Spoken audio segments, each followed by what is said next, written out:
আরে হ্যাঁ, সরকার 500 টাকার নোট আবার চেঞ্জ করে দিছে। আরে হ্যাঁ, আমি তো কালকে যাবো ব্যাংকে। আমার সব নোটগুলো চেঞ্জ করতে হবে। আরে ব্যাংকে গেলেই সব নতুন নোট দেবে।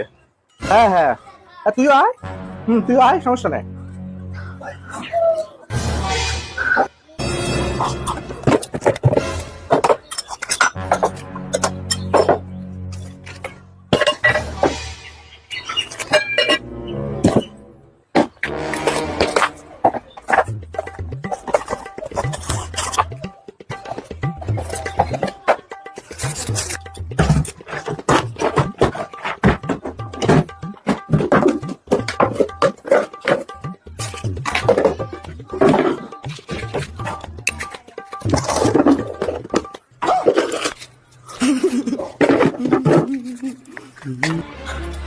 এই যে শোনো না, হ্যাঁ, আমার কাছে না কটা টাকা আছে, তুমি ব্যাংকে গেলে পরে আমার এই করে চেঞ্জ করে দিও তো।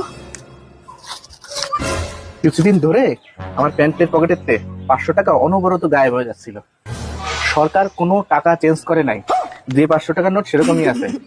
এই টাকাগুলো তোমার কাছে নেওয়ার জন্যই বুদ্ধিটা করেছি।